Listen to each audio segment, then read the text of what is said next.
Today, you're going to learn about a mineral that's caused a lot of trouble, fool's gold, and more. At the end, I'll show you real gold, and we'll see if you can tell the difference.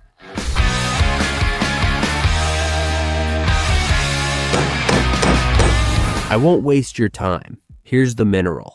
Its name is pyrite. I think it's really beautiful. It's super shiny and really catches your eye because of these little metallic crystals. I bought this at a mineral shop in Sao Paulo for 35 reais. They also had a polished version, right? Worked on, which was a perfect sphere of pyrite. Imagine something beautiful, but I didn't buy that one because it cost a few hundred reais, and I thought it was better not to. Someday, I'll find a way to get raw pyrite and make the perfect sphere here. Let's leave it at that. Here's a suggestion for you if you have a mineral shop out there. Maybe it's worth donating raw pyrite to Manuel do Mundo, and we could turn it into a perfect sphere right here, huh?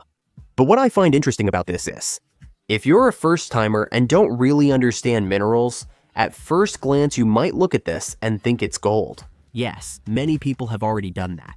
In Portuguese, this mineral is called ouro de tolo, and in English, fool's gold, both meaning the same. That already gives us a clue that this confusion is something historical and international.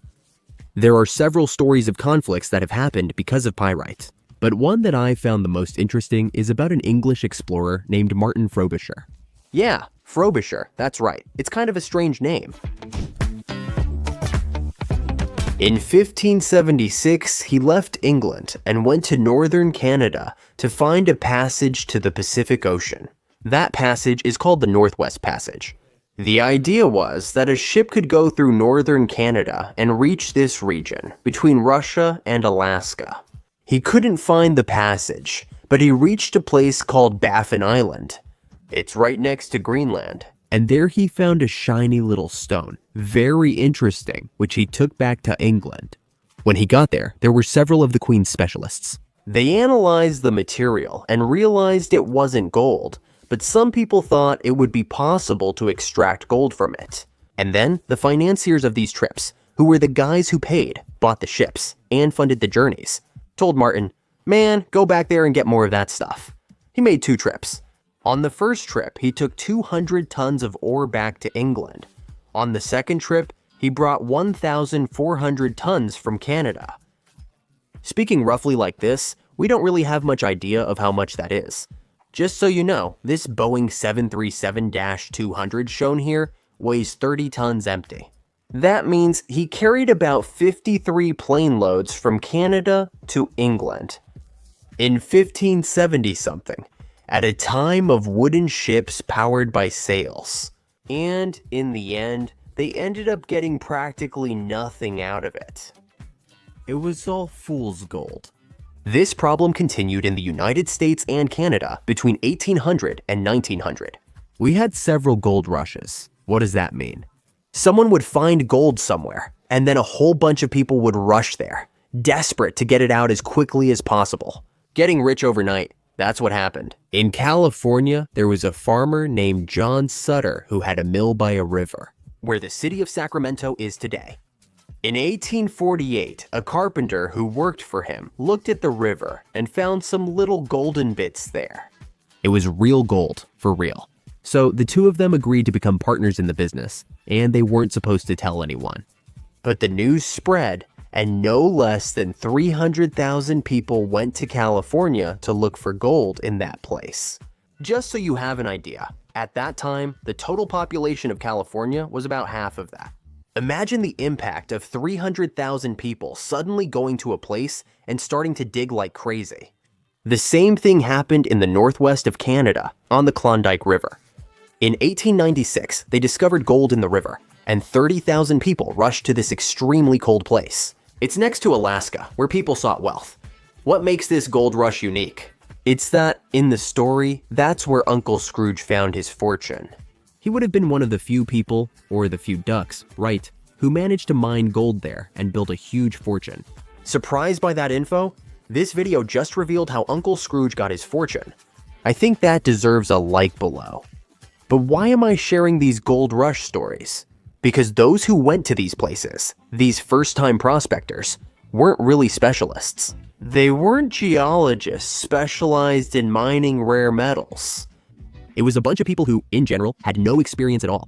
So, something very common was for someone to be exploring there, suddenly find something shiny and beautiful, and think, wow, I'm gonna get rich with a piece of this.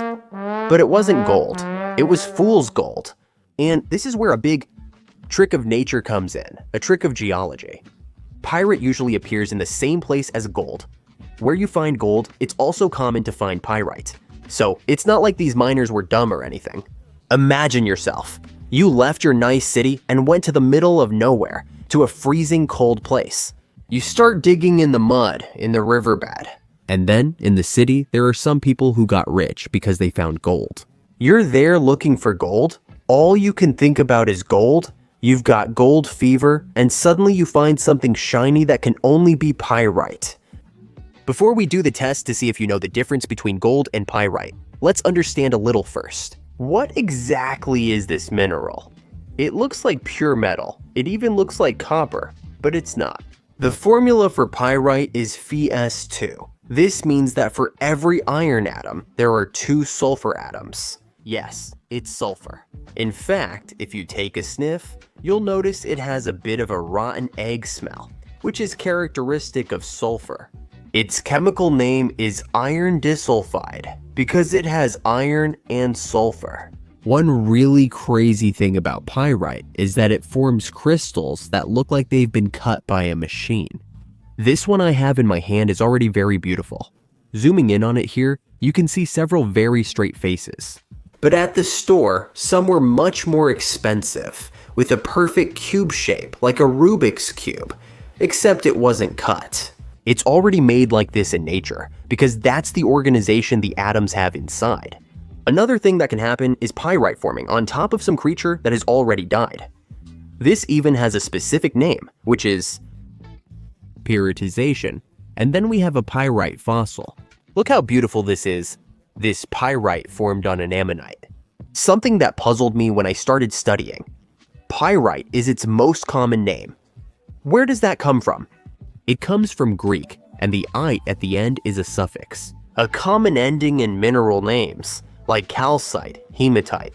Pyre comes from fire. It might sound strange, but just remember pyromaniac, which is someone who wants to set everything on fire. Or the Olympic flame, where we light the fire at the beginning of the Olympics. In the end, pyrite has this name because, theoretically, if you hit it, it sparks. Some kind of fire. Are you thinking the same thing I'm thinking? I don't think there will be any pyrite left here to tell the story. So you guys better start saying goodbye to this beloved mineral, because I don't know if it's going to withstand the pressure. Ah, but this is Manuel do Mundo, man.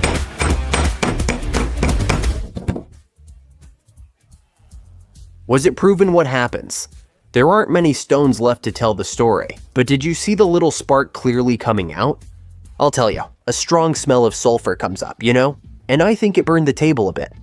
Let's clean it up and see. Look, at least from what I can see, there's some kind of burnt sulfur down here. Kind of weird. Last thing, is pyrite really useless? Besides being an ornamental stone, is it always going to be just a paperweight? Yes, it has uses with iron and sulfur, but extracting the iron may not be economically worthwhile. Sulfur from pyrite has been widely used and can be made into sulfuric acid, for example. I also learned that pyrite can be used to make that brown glass, the kind used for some medicines and so on. And that's used to protect what's inside from light. But alright, the moment you've been waiting for has arrived. Let's compare this with gold and see the difference. I even have gold here at Manuel do Mundo. This ball was gold plated, but it's already chipped, so it's not very nice looking gold. But we can't really compare, because that's not how gold is found in nature. You'd never mistake this for pyrite. That doesn't happen at Manuel do Mundo. I know a place nearby with real gold. Let's go. If you thought I'd search for gold in the Pinheiros River, you're mistaken. We came to the University of São Paulo Geosciences Museum. It's a really cool place that was just renovated, and admission is free. And here, you can learn a lot about rocks and minerals.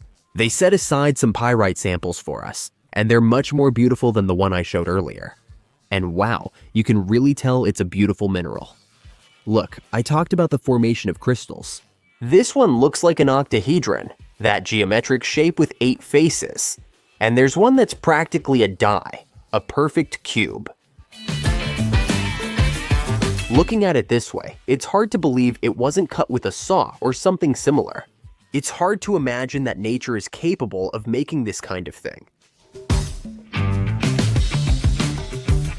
I just learned the table I was using is a touch table.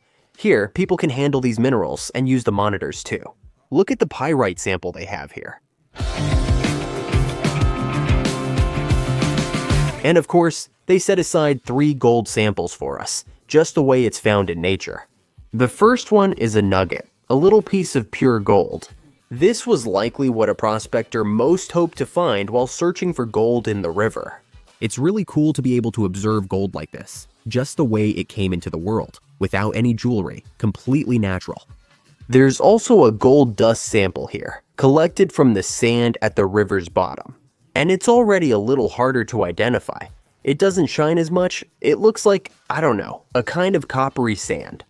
And just to complicate things, there's also a piece of quartz with gold embedded in it, where the gold is kind of mixed into the rock. So if I found one of these in nature, I'd probably throw it away. I'd have no idea there was gold here. I said, if you found a rock like this, would you value it? You'd probably think it's just an ordinary stone you'd kick on the road. There's another sample they gave me here. Look, this is gold in a conglomerate, when it's mixed with several different materials, but there's a little piece of gold in there. Check this out, one of the most common ways to find gold. But wait, the moment has come. There's a rock here, and it's because of it that I decided to make this video. About a month ago, I came here with Helena and Melissa and discovered this sample, which has gold and pyrite in the same rock. It's proof that these 2 materials are found together in nature. Come here and look closely. See how the rock has some more noticeable veins?